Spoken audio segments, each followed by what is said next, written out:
Salam sejahtera. Akhirnya anak bosku tampil membuat satu lagi penafian berkaitan dengan kononnya beliau bakal bekerja sama dengan pemimpin PN. Anak bosku tampil menafikan berjumpa dengan pemimpin PN dan mengakui akan kekal bersama dengan UMNO. Anak sulung bekas Perdana Menteri Muhammad Nizar Muhammad Najib menafikan spekulasi mendakwa dia bertemu pemimpin pembangkang untuk menjatuhkan kerajaan Pahang. Katanya, pertemuan dongeng itu seperti yang tular di media sosial itu tidak pernah berlaku sama sekali dan dirinya tidak akan berkomplot untuk mengkhianati parti yang keluarganya perjuangkan. Ayanda Datuk Seri Najib selalu berpesan, walau bagaimana susah pun keadaan kita agar setia kepada parti. Mana mungkin saya akan berkomplot untuk mengkhianati parti yang keluarga saya perjuangkan bersama-sama orang UMNO yang lain sejak ia ditubuhkan, katanya.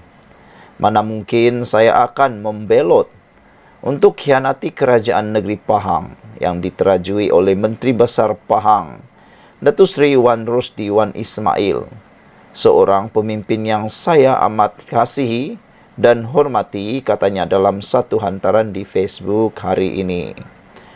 Tegasnya lagi, sebagai seorang exco kerajaan Pahang dan Adun Peramu Jaya, dia tidak tergamak untuk mengkhianati perjuangan UMNO.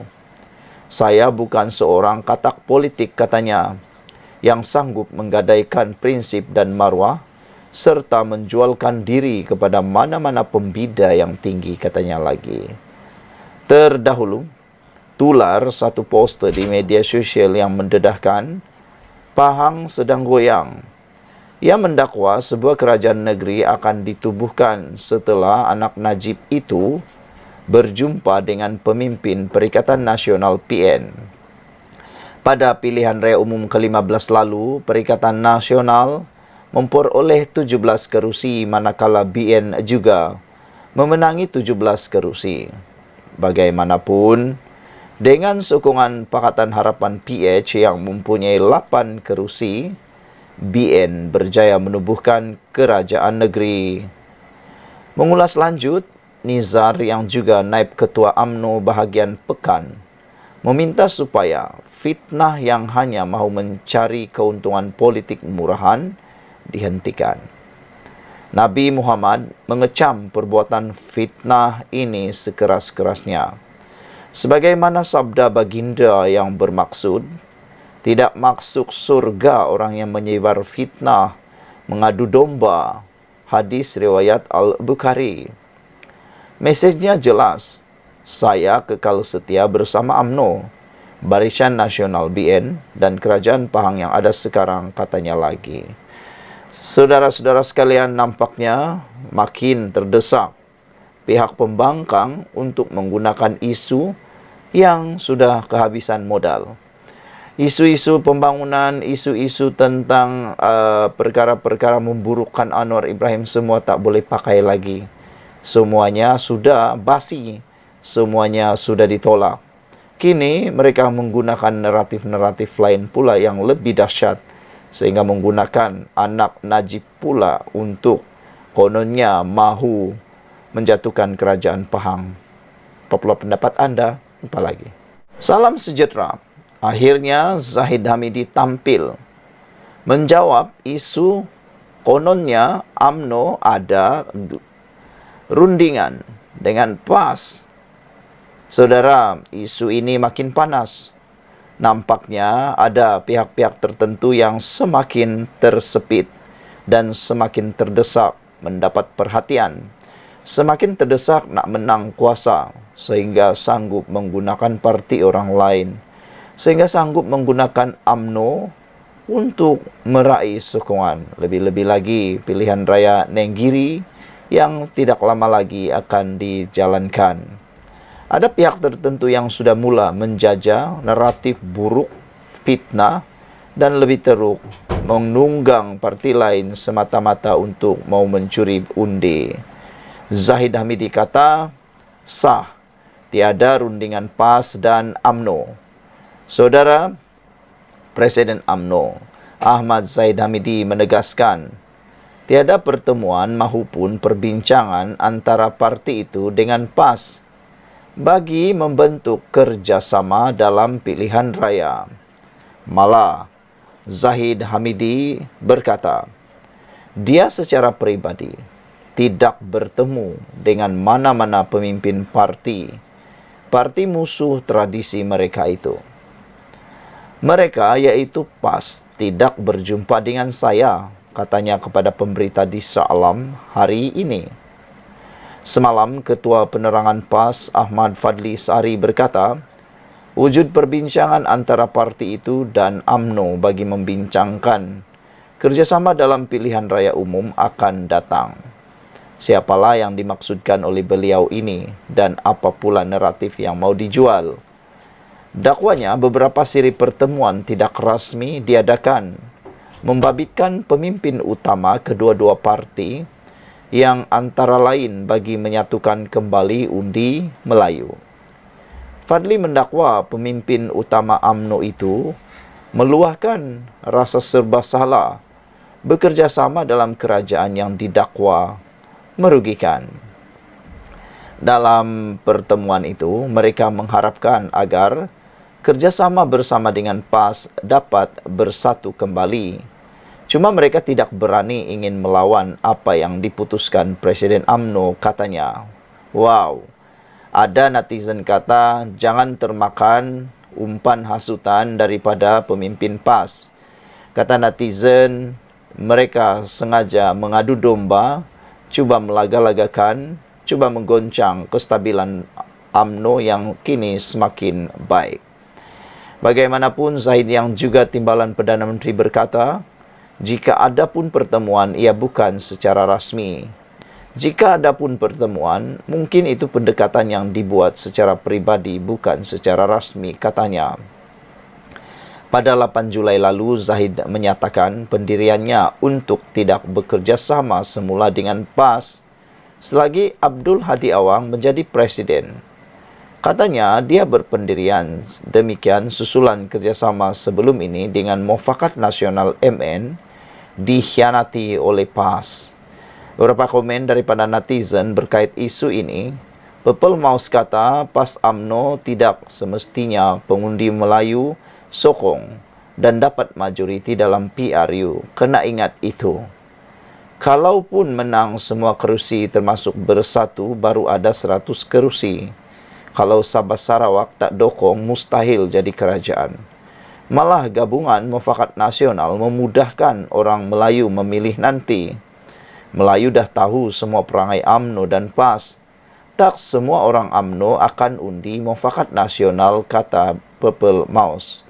Red Bird kata, kalau bukan Datuk Seri Zahid Hamidi, UMNO sudah berkubur.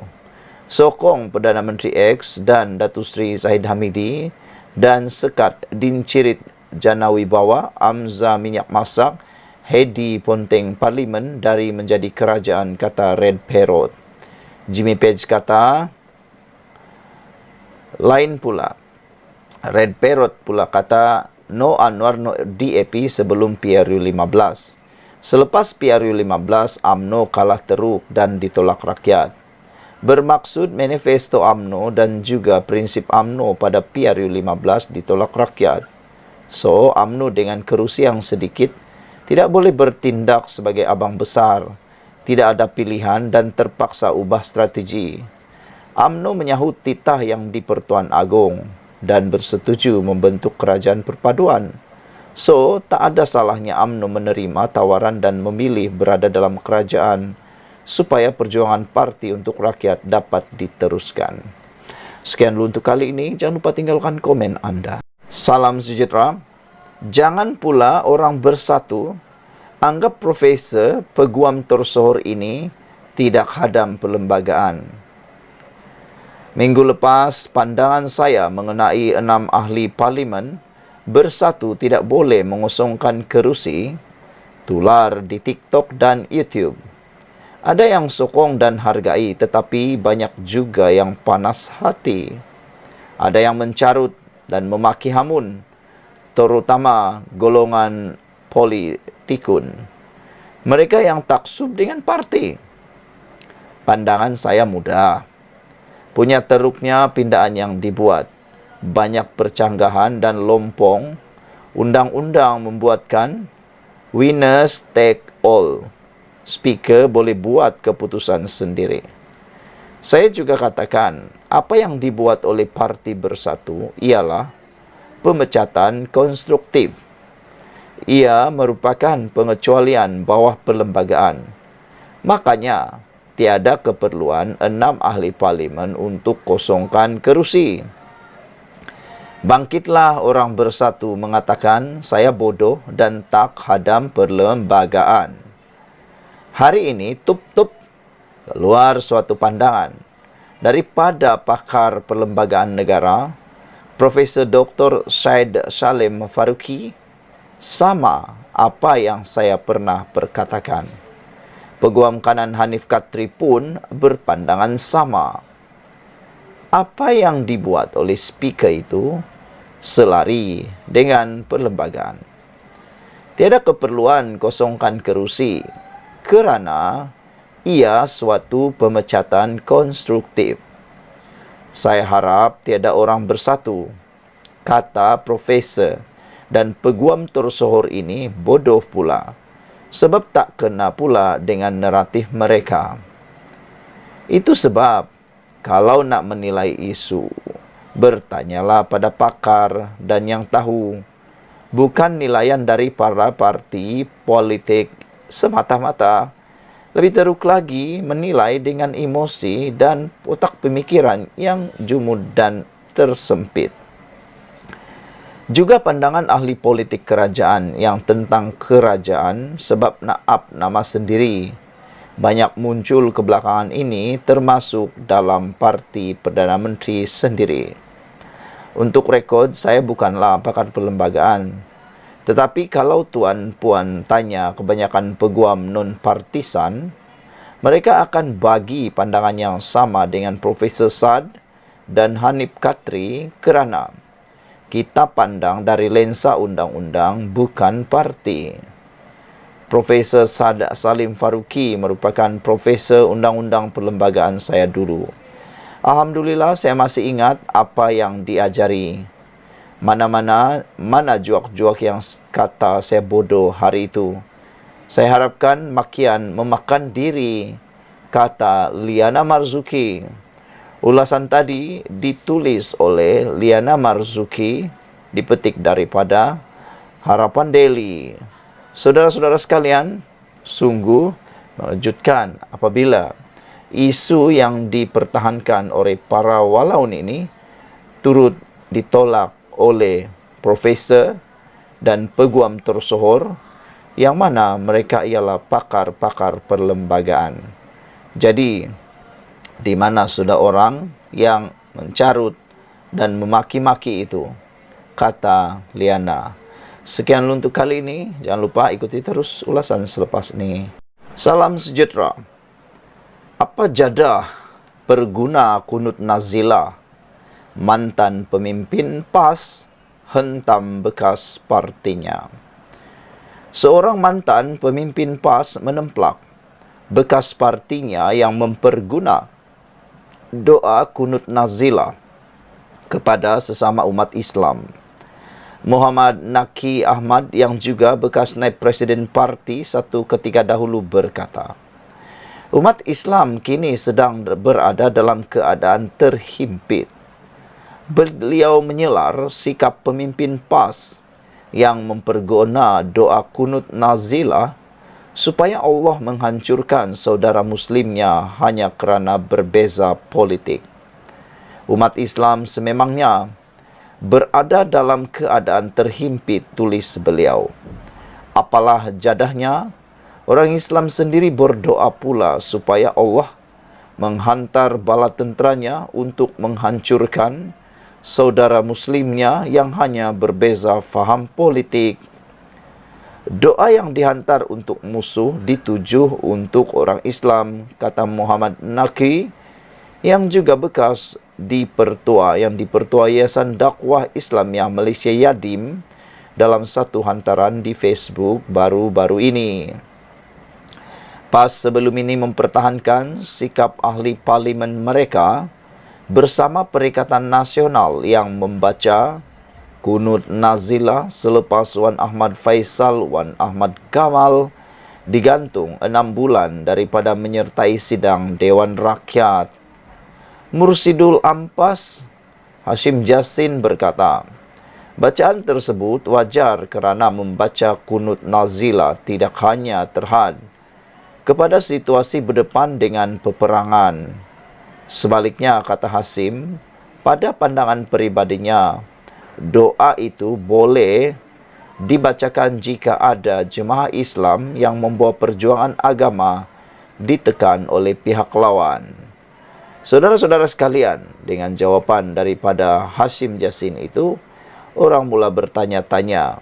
Mereka kata, adakah orang lain ataupun parti kerajaan yang tidak sama dengan PAS dan Perikatan Nasional dianggap tidak memperjuangkan jemaah Islam, tidak memperjuangkan Islam pula? Itulah yang menjadi persoalan netizen dalam ruangan komen. Hari ini juga, walau terkinja gembira apabila hanya sekadar orang Arab sebut Sanusi boleh, walau pula dengan penuh bangga gembira. Penyokong PAS yang umum dipanggil walau dilihat begitu berbangga sehingga menganggap nama besar Menteri Besar Kedah Datuk Seri Muhammad Sanusi Maknor sudah mendunia. Hanya kerana satu konten seorang Arab menyebut Sanusi boleh, walau berpendapat Ketua Pengarah Pilihan Raya Perikatan Nasional PN dan PAS Pusat itu sebagai sudah terkenal di dunia Arab.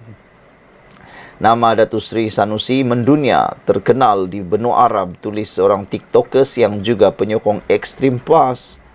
Reaksi rata-rata walau juga dilihat pelik-pelik termasuk meninggalkan komen Nuar tak boleh yang cuba menyindir Perdana Menteri Datuk Seri Anwar Ibrahim. Bahkan ada wanita yang mengakui mesti tersenyum sendirian setiap kali menonton apa sahaja klip video berkaitan Sanusi. Ramai juga penyokong PAS, terutamanya rakyat Kedah, menegaskan Sanusi sebagai menteri besar terbaik mereka walaupun negeri itu menerima peruntukan berbilion ringgit daripada kerajaan persekutuan. Saudara-saudara sekalian, sekian untuk kali ini. Jangan lupa tinggalkan komen anda, tekan butang subscribe. Kita jumpa lagi. Bye-bye. Salam sejahtera. Di sebalik pejuang Palestin yang mogok lapar menentang penglibatan BlackRock. Perkara ini memang mengejutkan kita semua. Sebelum ini, Harapan Daily pernah menyiarkan laporan berkaitan pejuang terpaling Palestin yang mogok lapar menentang penglibatan BlackRock menerusi GIP di dalam isu saman MAHB. Isu saham MHB. Maaf saya, bukan isu saman tapi isu saham MHB. Pejuang ini dikunjungi oleh Wan Ahmad Faisal, Wan Ahmad Kamal, PN Machang pada hari sama. Beliau digantung, hukum gantung untuk tempoh 6 bulan. Namun begitu, tahukah anda, susuk tubuh manusia bersama M. Maitreya ini merupakan penyokong kumpulan militan Sri Lanka LTTE. Perkara ini terbukti dalam laporan Melemel 2018. Sokongan terawalnya kepada kumpulan ini boleh dilihat di dalam hantaran di Facebooknya bertarikh 4 Februari 2013 dan ucapan perayaan Tahun Baru Cik Tamil pada 15 Januari 2016. Dia turut menjadi ahli kumpulan Facebook Penyatuan Tamil Kebangsaan Malaysia. Selain itu, Maitreya juga merupakan juru cakap sebuah NGO yang bernama Tamilar Iluci dalam tahun 2019. Dia juga adalah juru cakap Set Tamirzar Perevai. Ia adalah NGO rasmi untuk sebuah parti politik dari negeri Tamil Nadu di India, yaitu Parti Naam Tamirzar. NGO ini menjalankan aktiviti kutipan derma yang disalurkan kepada parti politik negara asing. Pada tahun 2019, Matt Riar juga merupakan antara individu yang lantang menentang pengenalan Jawi di dalam mata pelajaran bahasa Melayu yang diajar di sekolah jenis kebangsaan Tamil. Saudara-saudara sekalian, penemuan yang luar biasa di Harapan Daily ini agak mengejutkan kita semua. Bagaimana pejuang yang kononnya terpaling Palestin ini mempunyai identiti seperti itu. Dalam laporan sebelum ini juga menyatakan plot twist lelaki India mogok lapar rupanya ada muslihat lain. Dipetik dari Harapan Daily. Aktivis yang melakukan mogok lapar kerana menentang penjualan saham Malaysia Airport Holding Berhad kepada syarikat BlackRock didakwa mempunyai muslihat untuk meraih keuntungan diri. Menurut pendedahan dibuat seorang individu di X, aktivis berkenan didakwa mempunyai tunggakan besar di sebuah bengkel berjumlah lebih RM2,000. Pengguna media sosial mendakwa aktivis tersebut melakukan mogok lapar sambil mengutip sumbangan orang awam untuk membayar hutang tersebut. Namun tidak dapat dipastikan adakah aktivis itu ada membuka sebarang tabung atas talian untuk meraih dana orang ramai. Menerusi klip video berbahasa Tamil yang disertakan, individu dipercayai pemilik sebuah bengkel menunjukkan risit pembaikan kereta milik aktivis M. Maitiriar. Pemilik bengkel itu turut menunjukkan gambar Maitiriar bersama kad pengenalan aktivis tersebut. Jumlah keseluruhan kos membaiki kereta Maitiriar berjumlah RM2,032. Susulan itu, ramai yang membuat kesimpulan. Aktivis terbabit melakukan mogok lapar sambil mengutip derma untuk membayar kos pembaikan keretanya yang masih di bengkel. Plot twist ke way, brother mogok lapar rupanya ada hantar kereta pergi bengkel sebab rosak, tapi tak ambil sampai sekarang sebab tak cukup duit. Itu persoalan. Jadi, dia mogok lapar konon terpaling anti BlackRock kutip dana orang awam untuk tanggung kos siap pengguna akaun YB perpaduan. Tujuan mogok lapar untuk cari dana baiki kereta rosak bukan pasal BlackRock pun. Walau ja buta mata dan hati mudah tertipu komen pengguna lain. Kebelakangan ini banyak isu membabitkan salah guna dana orang ramai atau orang awam oleh pempengaruh dan tidak terlepas juga para NGO yang menggunakan kempen Islamik. Perkara ini menyebabkan ramai yang sangsi dengan ketulusan mereka yang mengutip derma orang awam. Sekian dulu untuk kali ini. Jangan lupa tinggalkan komen Anda. Ikuti terus ulasan selepas ini. Salam sejahtera. Wow, ini paling panas. Anda masih ingat satu ketika dahulu Muhyiddin Yassin pernah membuat penggantungan parlimen dan ada yang mencabar keputusan itu. Hari ini pasti satu keputusan ini diumumkan amat getir dan paling tak disangka langsung oleh pemimpin, yaitu Muhyiddin Yassin. Dua wakil rakyat dapat kebenaran cabar penggantungan parlimen. Wah, ini pasti panas. Yang menjadi persoalan saya ialah, kalaulah mereka menang dalam cabaran penggantungan parlimen ini, apa yang akan berlaku kepada Muhyiddin Yassin? Saya pun tak tahu, saya belum pernah dengar dan saya pun tak pernah baca isu tentang kalau menang dalam cabaran penggantungan parlimen itu, apa pula hukumannya, saya pun tak tahulah. Okey. Mahkamah Persekutuan hari ini membenarkan semakan kehakiman oleh ahli Parlimen Pasir Gudang, Hassan Abdul Karim dan Adun Tebing Tinggi Abdul Aziz Bari. Ia adalah untuk memulakan cabaran terhadap nasihat Perdana Menteri ketika itu, Muhyiddin Yassin, kepada Yang di-Pertuan Agong, supaya Parlimen digantung semasa darurat era COVID-19.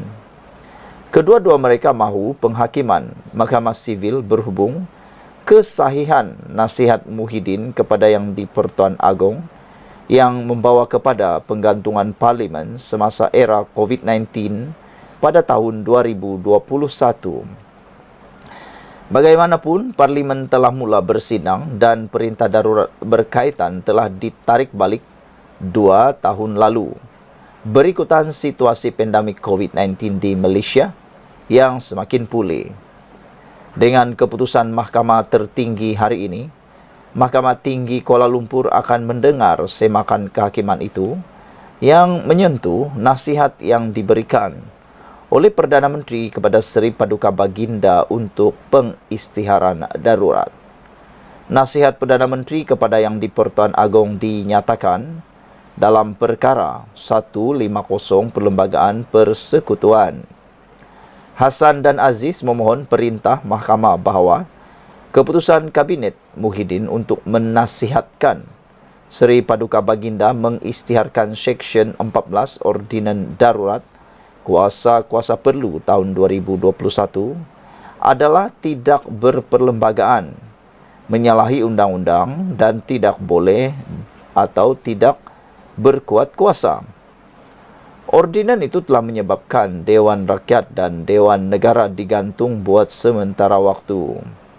Ketua Hakim Negara Tengku Maimun Tuan Mat mempengerusikan sidang 5 hakim Mahkamah Persekutuan hari ini.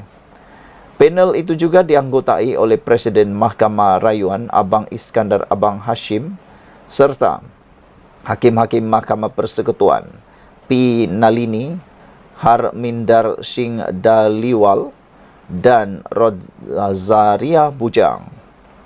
Semakan kehakiman itu pada asalnya difailkan di Mahkamah Tinggi pada tahun 2021 oleh Ketua Pembangkang ketika itu Anwar Ibrahim dan Ahli Parlimen Sungai Petani Johari Abdul dan Ahli Parlimen Pulai Salahuddin Ayub. Bagaimanapun, Anwar dan Johari yang kini menjadi Perdana Menteri dan Speaker Dewan Rakyat telah menarik diri manakala Salahuddin meninggal dunia tahun lalu. Pada tahun 2021, Mahkamah Tinggi menafikan kebenaran untuk memulakan semakan kehakiman atas alasan mahkamah tidak mempunyai bidang kuasa untuk mendengar isu yang dikaitkan dengan nasihat Perdana Menteri kepada Seri Paduka Baginda untuk mengisytiharkan ordinan darurat. Semakan itu kini dikembalikan ke Mahkamah Tinggi dengan Muhyiddin dan kerajaan dinamakan sebagai responden. Peguam kanan Persekutuan Liu Hong Bin hadir untuk mewakili pihak kerajaan, manakala Peguam Gurdiel Singh Nijar mewakili Hassan dan Aziz. Saudara, dengan keputusan ini, pastinya ini akan membawa satu impak yang besar, satu perbicaraan yang besar, dan satu penemuan yang besar. 2 wakil rakyat dapat kebenaran penggantungan Parlimen. Mahkamah Persekutuan, mahkamah paling tinggi, hari ini membenarkan semakan kehakiman oleh Ahli Parlimen Pasir Gudang, Hassan Abdul Karim dan Adun Tebing Tinggi Abdul Aziz Bari. Jumpa lagi, bye-bye.